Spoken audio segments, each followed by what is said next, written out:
All right, we got a 2013 Honda Accord Coupe. This is a friends of a friend's. My friend recommended his friend to ask me to help him with his car. So what I'm doing today is needs a starter because it intermittent doesn't start. I took a look at it, and yeah, it definitely needs a starter. One every 10 tries, it goes click. Also, he had it at the dealership, and they said that his valve cover gasket was leaking, but he didn't understand what that meant. And then so I looked underneath the hood, and yes, the valve cover is leaking, and I showed him and then asked him if you want me to do it, I can do it for him. And he said go ahead. But that's all that is. But while I was driving it here to work, so I can work on it, because I forgot the parts here, because on Saturday the power went out and then we all got sent home. And then yeah, so I might as well do it here.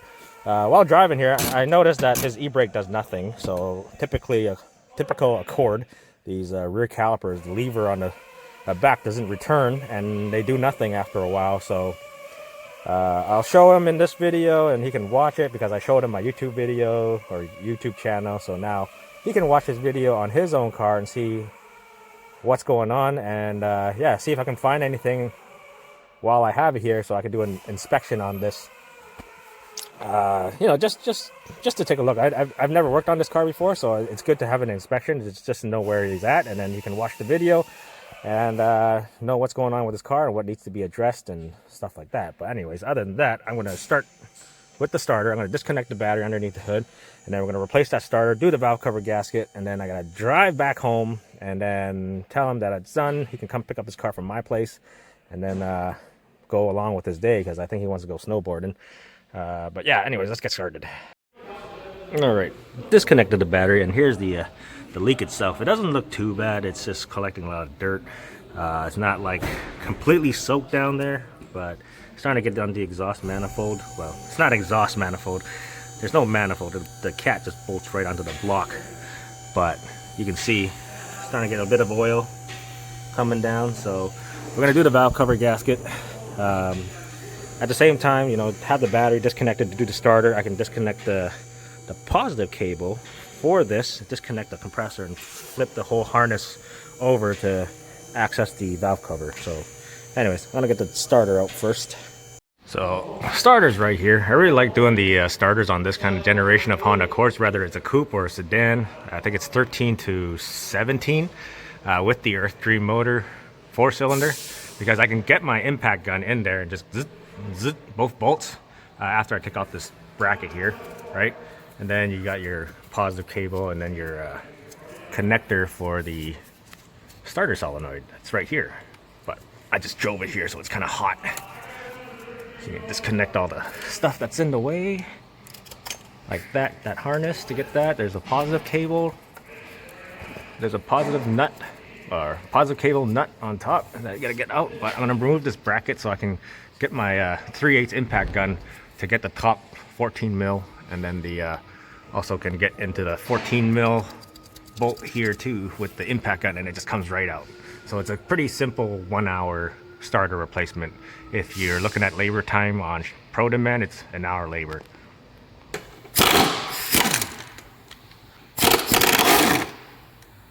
Yeah, forgot, you need a ratchet and a small extension for the 12 mil that's right over here.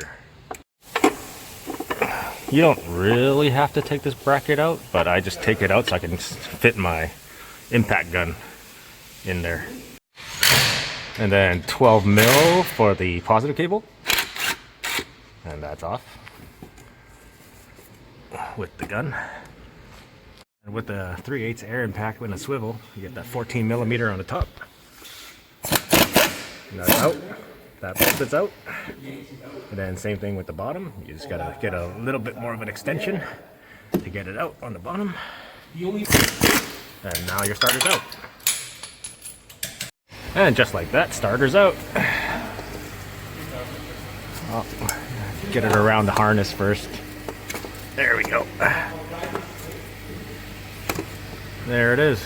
Now we'll get the new starter in. Here's the new starter. This friend of a friend gets my staff discount. Any friend of a friend is also my friend, so, you know, try to help friends out, right? Met staff discount, as in staff discount on parts. Yeah, so a lot cheaper. All right, so starter is back in. If you want to know the torque specs, I'll put it right here. It's like 33 pound-feet of torque for the top and bottom starter bolt. Other than that, I'm gonna put the bracket back in, and then we're pretty much done here. So the starter's in. This caliper returns fine. This one, you can see, does not. So I can just do this, right? It's applied, and push it back, and it returns, but it doesn't even, that parking brake doesn't even hold the wheel in place because it still spins. So this caliper needs to be replaced. So I'll push that back, right? I checked the brake pads. The rear here is getting kind of low. See if I can get that in there. You can see it's about 3 mil, right? Same with the fronts. I think the other side's lower than this side. If I can get my phone in there. Nah, I can't. But I can see it over on this side. Let's see, maybe this side. This side is definitely, you can see it. Just at the tip there. Yeah, how about that? That one's okay. 4 mil. This side, 3 mil. No, yeah, it's about 4 mil. So probably till next time for the front. Rears are getting close. So I'll let him know and decide if he wants to replace the caliper. This CV boot is also leaking, as you can see. It's been leaking for a while. You can see it fling grease up there. So it needs a CV reboot. I can do that, or I can just replace the CV axle. You know, price difference from labor and parts, it's about the same. This side, CV boot is still okay. So yeah, rear brakes, rear caliper, that CV boot, CV axle, whichever he wants to do. Other than that, I'm gonna do the valve cover gasket, and then yeah, we'll call it a day, and then he can come pick up his car at my place once I drive this thing home. All right, so I'll probably keep this video separate from the starter video. So if you're looking into replacing the valve cover gasket on your 2013 Honda Accord, coupe, sedan, doesn't matter, same engine, same process. This is going to be the video for the valve cover gasket replacement. On these valve covers, there's 2 gaskets that you got to replace. Actually, there's 3 if you're replacing spark plug tube seals, if they're hard, but the spark plug tube seal should be okay. They're just held in by a little bolt for each individual tube seals. Make sure you have that socket. I think it's like a 5 or a 5.5 socket. I can't remember. There's also a little small gasket that nobody ever replaced, and it gets hard.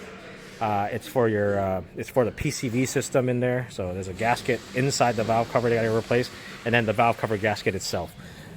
So it's very simple. I still have the battery disconnected. That's because I'm going to be disconnecting the alternator positive cable, all these connectors for the compressor, and then we're going to take that harness and flip it over. So I think this thing only pays like 0.8 of an hour warranty time. So yeah, I guess I might as well show you that little gasket. It's this guy.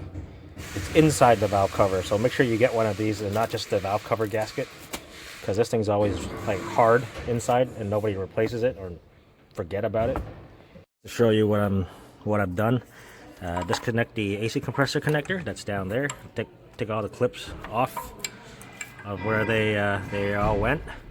Take the positive cable off the alternator. Disconnect all the coils, right? This thing hooks in. Make sure you get rid of all your rat poop.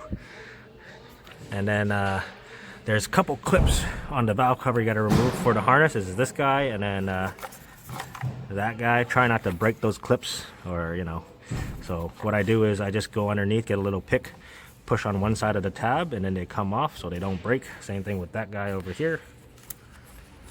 This one, right? I just disconnect all these connectors. That just allows me to move this harness all the way out of the way, and then stick it underneath the wiper arm so they don't get in my way. And then all you gotta do is remove a bunch of 10 mils for the coils, for the valve cover, and then you can pop that guy off. You got a little clamp for the PCB over here, and yeah, you're pretty much there.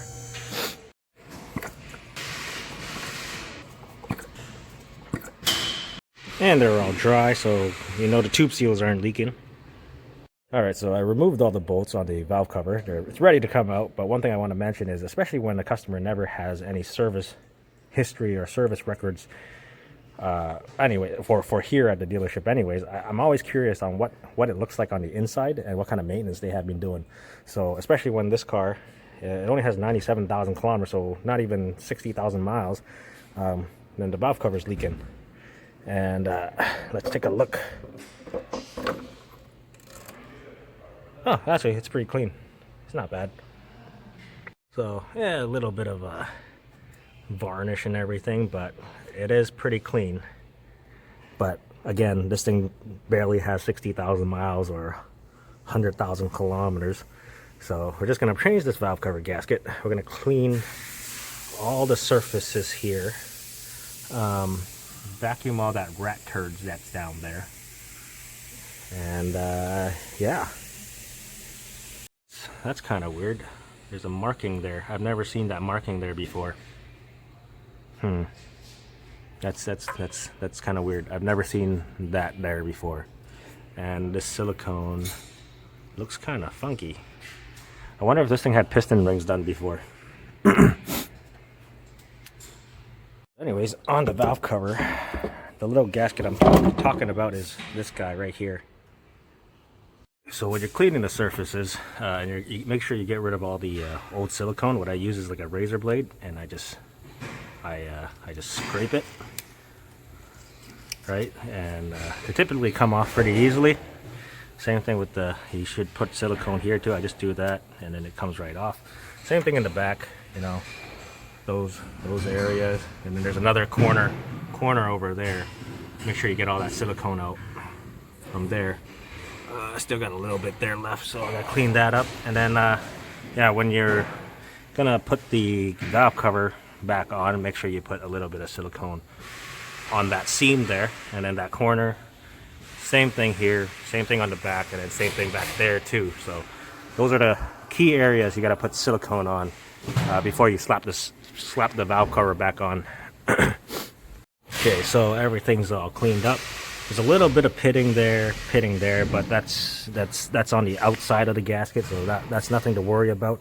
There's still the rat turds. I'm not gonna touch that yet. I'm gonna wait till I put the valve cover on just in case, because right now it's not in the way of anything, and it's just sitting there, so there's no chance of it falling in.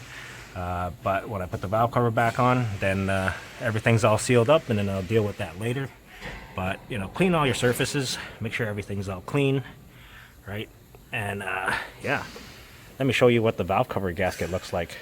Okay, so here, you might wondering, hey, why did the valve cover gasket failed at around 60,000 miles or less than 100,000 kilometers? Well, this thing is also a 2013, right? So age is also a factor. So this thing is hard as a rock. See? There, see, look at that. It's hard as a rock. So age, you know, if you let your car sit for a while and you discover that, hey, you got some oil leaks. Well, you know, when you let your car sit, it sits in oil, and, you know, they get hard. Like this one here, look at this. See? Hard and brittle. So just because it has low mileage doesn't mean that, hey, the valve cover gasket should be fine. Age of, you know, rubber also plays a big factor, and it's also in oil, so, you know, all the carbon, or I guess the process of combustion, you know, your sulfur and the fuel gets mixed into the oil, and, you know, it creates sulfuric acid, and it's in your oil, and it's also eating away your gaskets. So that's what's happening. All right, and just like that, everything's all put back together. The only thing left is I gotta go grab some Honda resources and then clean up all that oil that's over here. So let me go ahead and grab that.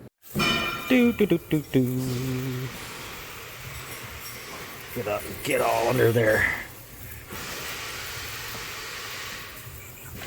Yeah. Not so much over here, it's more focused on this corner here. So keep soaking at it. Using Honda resources. Reconnected the battery. The only thing left is to start it and then let it run. Actually, hopefully it starts after I put that starter in. And then let all the residual burn off. Oh yeah, starts right up. Let's see. This thing, I don't think it needs the radio code on your Accords. Even though it's asked for a radio code, you just hold the power button. Oh, well. Not that one. This one. And there, that's it. And then the navigation on top, you just gotta park it outside and it'll get navigation system. So yeah, that's pretty much it. I think I'm just gonna put everything all in one video. I'm not gonna separate it.